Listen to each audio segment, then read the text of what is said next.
Welcome back to Play It Cool! Right. Cool! Yeah, that thing.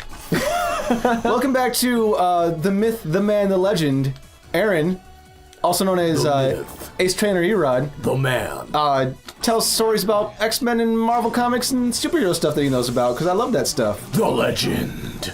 Actually, I just said Marvel Comics, but I'm going to talk about this really cool thing that I liked a lot. I wanted to mention is when DC and Marvel crossed over, and it was kind of a weird circumstance. Like, random, pointless, like nothing, nobody created them. They were there for no reason. Portals between the dimensions opened up that connected Marvel and DC. And some people slipped through sometimes, and whatever they slipped through next to, they just kind of fought. And that was the plot of this storyline. Oh boy. And so what happens is Batman is just out skulking around, Batman in DC Universe, is just out, like, doing his... Fuck, Storm's fucking me up. Oh, Akuma! Oh, sucks to be you. Yeah. Batman's just out skulking around, patrolling the city, and he gets ripped through the dimensions and dropped right in the middle of the Xavier's School for Gifted Children. What is this? Boop. Okay. Just gets dropped right in the middle of Xavier's School for Gifted Children. And everyone's like, who's this guy? Is he here to attack us? Is it another one of the, like, Trask's people or whatever? We should probably try to stop him. Oh, fucking bye, Akuma. And so all of the X-Men attack him. And Batman, not knowing that any of these people exist, because they don't in his universe, not knowing any of their powers or abilities, and not having any level of preparedness, and also having no superpowers, and also being like 1 to 50 outnumbered, Batman immediately reacts in time. Oh shit. Fuck! That was so dumb! That was really silly. Anyways, Batman immediately reacts and starts kicking the shit out of all the X-Men. And, like, actually winning. And, like, recognizing all their powers immediately, reacting in time, and just being able to beat all of them. Kicks the shit out of all of the X-Men, and, like, all the students as well, like the training superheroes. Xavier shows up, which we've already talked about how bullshit strong Xavier is. Fuck! Can dominate the whole world. Yes, like, at once. And, so, shit! Can you stop doing this stupid shit? Probably. Anyways, Xavier's fucking bullshit strong, and so Xavier's like, I'm done with this shit, I'm just gonna stop this guy at all costs, and goes into his mind to, like, forcibly change his mind about stuff and, like, stop him. And he literally dies of a brain aneurysm because Batman's mind is too complex and well defended. Yes. That is absolute bullshit. That's how fucking strong Batman is, apparently. Jeez. It's some bullshit, yeah. It's fucking crazy, man.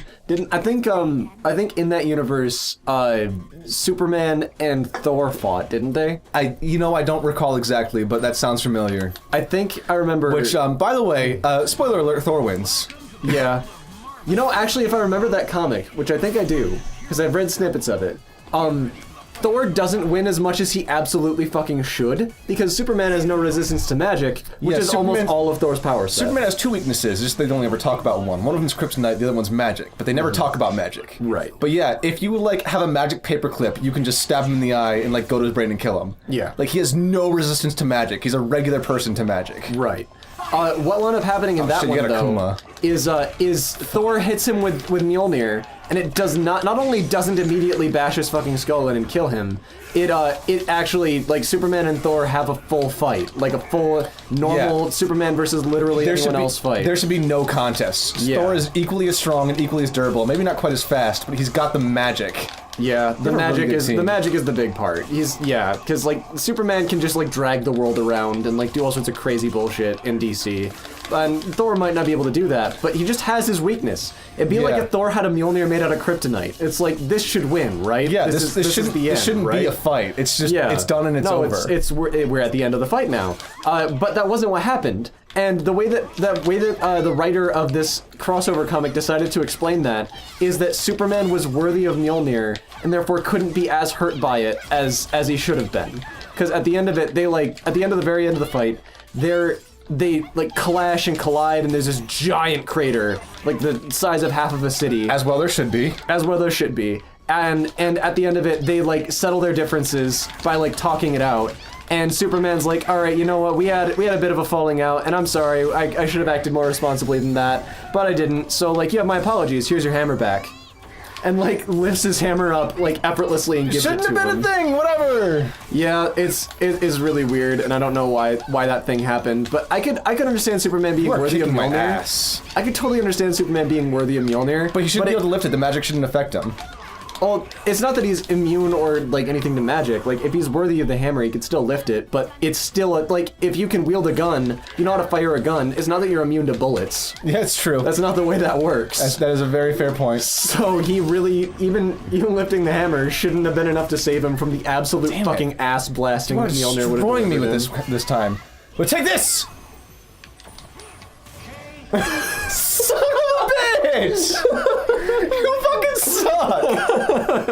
I just got off. Oh, that was absurd. Unfair. Yeah, you did. That was really You've been getting a lot of your best guys. I haven't gotten Ghost Rider, or I got Spencer once, but I haven't gotten Ghost Rider at all. You should just pick Ghost Rider and then do random too. That'd be pretty No, I'll just keep doing random. Okay, random works.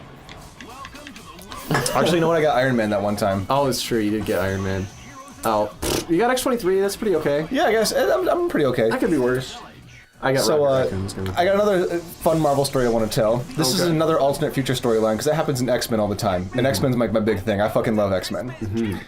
So there's two separate X-Men who separately... Oh, actually, I remembered another. All right. One of these X-Men, he's not fully an X-Men yet, but he's at the school. So I'm going to call him an X-Men, just for sake of conversation. His name is Wither. And he has the power, you remember Wither. I do. Literally everything he touches dies immediately. It withers away and just fucking dies. It doesn't exist anymore. He has to wear like polyester fibers. Can't wear cotton because it just rots off his body. They can never touch anybody or they just die. And like, to give you an example of how fucking terrible this event is. Oh shit, I thought I had her. There was an event where like, what was it, like 80% of the mutants? No, it was like 95% of the mutants in the world lost their powers. House of M? Yeah. Yeah, jeez. A lot of mutants lost their powers. There's only a couple thousand of them left instead of like a few million. Basically, everyone in the Xavier Mansion wakes up in the morning, and people are like, "Holy shit, I don't have my powers!" And this girl who Wither likes a lot shows up, and she had like crazy like wings and claws or whatever. And she's like, "Wither, have you heard what's going on? Some people don't have their powers." And he's like, "What, really? That sounds amazing. Let's try it." And just goes and grabs her. Oh god. And she's like, "Wait, no, only some people don't," and like immediately starts withering away and dying. And, like, god. Doesn't like cease, like just fucking kills her accidentally. Jeez. It's horrible. That is absolutely insane. Anyways, there's this other superhero that I really like in X-Men, which is important, named Elixir, who has the super awesome ability to heal and cure anything by touch, ever. Just like, he's got cool like little golden skin, like he's made of gold or whatever. And just like cures cancer, closes wounds, stops diseases. Like I think he's brought people back from like the brink of death before. Jeez. Bam! Oh shit, I lost a special card there too. Oh, but yeah, X Factor. You might still get me though. Anyway, yeah. So. Anyways, oh shit, I didn't mean to do that. We have these characters of Elixir and fuck. We have these characters of Elixir and Wither, and in this alternate future storyline, BAM! Jeez, there you go. This organization wanted to torture somebody and make them give information. And they're like, "What can I really do to this character that like would really bring it home?" And they bring in both Wither and Elixir, and they both stand on either side of this person who's like handcuffed to a chair. And each one of them grabs one of his shoulders. He's like constantly dying and forced to live at the same time. Like the longest, slowest, most painful death you can imagine. This ridiculous, like physical bodily torture that I can't even imagine how it would feel. It's the most badass power move I've ever seen. Wither and Elixir walk in a room together and grab the same guy. Kill and resurrect him constantly over and over again. It's incredible! It's one of my favorite things! That is super cool. There's also another character in Marvel that I really like, another X-Men, Darwin, who basically has the ability of being unkillable. People might think that they know who Darwin is because he was in a movie, but they don't know who Darwin is because that was not fucking Darwin. Yeah, his power is that he can just adapt to any situation. Yeah. In the movie, he had like Havoc's beam put inside of him and then like choked on it and died or whatever. Yeah, Sebastian Shaw used like a bunch of kinetic energy, like put it in his mouth and he was dead. Yeah, not a thing that can happen. Yeah, let's talk about the crazy bullshit that has happened to him that allowed him, that he totally lived from. Do you want to tell that one? Yeah, as I recall, he was blasted into oblivion, like atomized, destroyed at an atomic level. And what he did to survive this thing was he became energy and survived as a thought that Professor X had in his brain. Then another mutant, Vulcan, brought out of him. Kind of. Okay, yeah, you tell. Okay. You probably know a little more. Vulcan has full control over all forms of energy. It's like his thing. He's actually crazy fucking powerful. Anyways, Darwin and Vulcan blow up at the same time. Vulcan survives because he's crazy powerful. Darwin converts himself into energy to then be controlled by Vulcan, and then evolves from energy, being controlled by Vulcan, into a thought in Vulcan's head. Which then Vulcan hibernates, since he's part Darwin now, in space on like an asteroid for like 15 years until he crashes into Earth. And then Xavier extracts the thought from Vulcan's head via telepathy, which then reforms physically back into Darwin. Yup. Darwin can't fucking die! I don't care what the movie says! There's no way a little blast from Havoc is gonna do jack shit to him! Yeah. Plus, it wasn't even Havoc, it was like Sebastian Shaw who just like stores kinetic energy and unleashes it. Yeah, it was right. Sebastian Shaw grabbed Havoc's energy and put it towards Darwin. Oh, yeah, okay. Yeah. Yeah, so just a little bit of punches would not kill a guy who can survive as a thought in outer space for 15 years. Yeah, would not ever end Darwin. Darwin can't fucking die.